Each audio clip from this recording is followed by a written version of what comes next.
January 2012, I called my younger sister and we were having a discussion. To my sister, it was just a normal call. But along the line, I said to her, Rhoda, if you hear that anything happened to me, please help me take care of my children. Now, because we were having a conversation, my sister did not think about that statement. What she didn't know was that at the other side of the phone, I was ready to overdose on the drugs I had bought. I had two things on my mind as I planned to end my life. One, how my husband was going to face the world after his wife committed suicide. Two, how my children were also going to face the world knowing that their mother committed suicide. Over the next few years, I slipped in and out of depression. I started following Dr. Memuna Kadiri online because she wrote and spoke a lot about mental health issues. One day, she wrote about seeking help for severe depression. I took down her contact. Did I call her? No. Why? Because of shame and stigma. My husband and I are workers in my church, and I did not want to be labeled as Sister Tonia, the crazy woman, so I didn't call her. I will make up every Sunday and I will go to church, but deep inside I knew that I was dying. One faithful day in September 2015, I stood in front of my mirror to make up as I prepared to go to work. And I heard this very, very loud voice say to me, Tonia, finish it up. Why don't you just finish it up? At this point, as an Asian babe, I didn't want to die. I want to see my children's children. I can tell you for free, it is not easy to take one's life. It is not easy to pull through with suicide. I picked up my phone. I called Dr. Memuna. I said, where are you? She said she's in her office. I said, I need to see you immediately. Then she gave me her office address. Now, I did not want my family to find out that I was checking myself into a mental facility. So, I deleted her number from my phone so that my husband will not be able to trace the last person I spoke to and they will not know where I went to. Why? Because of the shame and the stigma attached also to the mental home. So I checked myself into a mental facility. It was at the mental home that the source of my suicide and depression was traced to what happened to me 23 years ago. I came to Lagos to stay with an uncle because my parents could not afford to take care of us. I am the first child out of 9 children. My father died at 46, leaving my pregnant 37-year-old mother with the 9th child. One night as I slept, I felt a hand raise my dress up, moved to my breast, played with my breast and went to my vagina, and that was how the abuse started. Who will I tell my story? Who will believe me? Who will I run to? A lot of girls like me have never spoken before because of shame and stigma. Let's be frank about it. How many people seated here will allow their sons marry a girl who has been sexually molested? When I got back from the mental home, I decided that I was going to help other people dealing with depression and suicide thoughts. Because now I know that people who have been sexually abused need help so that they can heal. I didn't want another woman, I didn't want another girl to go through that process I went through.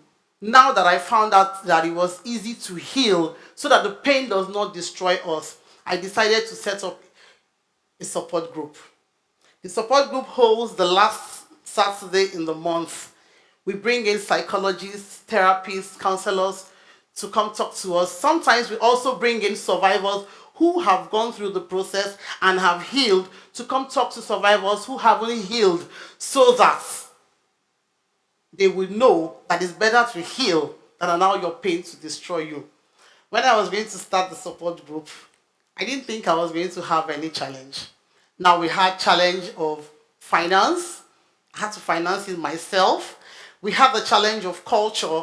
and another challenge of shame and stigma. Nobody wants you to know that dark part of you. We put our makeup and we dress beautifully, but deep down, our heart is there. A lot of people haven't said anything about it. So in the support group, it's a judgment-free environment. Nobody judges you. Other survivors come, we share our stories, and the counselor speaks so that the healing process can start. Now, I was comfortable doing my thing here in Lagos until my auntie said, why don't you put this thing out on social media? And I said, no, I don't want to do that. I'm comfortable. But it was only my friends and people who knew me that used to come for the meeting. But I wanted more people to come. So one day I put my story out there on social media and the response was overwhelming. Now, as a worker in church, people see you every day, every Sunday, you do your normal duty.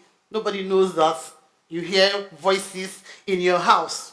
So putting my story out there, it made me vulnerable, and it made more people to come inbox and tell me, we too are going through this problem. Now, what did that do for me? It made more people to come for the support group.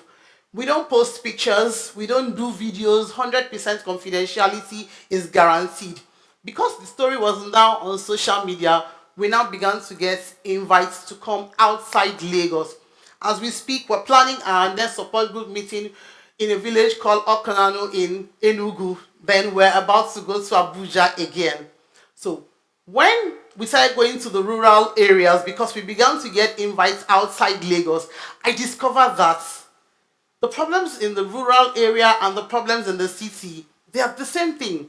Now, we have more enlightenment and education in the city, but the awareness in the rural areas are less.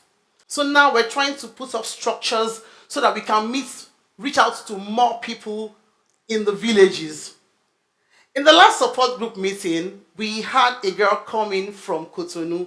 Now, this is a success story, but it will be a more successful story for us if we have a support group in Cotonou where more people will meet.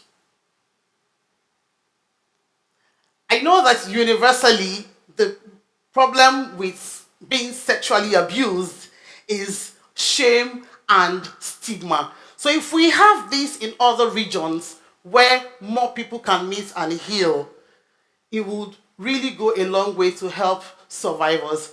Now, for those who are wondering, she's just been talking sexual abuse, sexual abuse. Okay, sexual abuse is any form of sexual violence, either rape, incest, molestation, or any non-consensual sexual acts. And it can happen to anybody. But the thing is, help is available. You can heal from the hurt.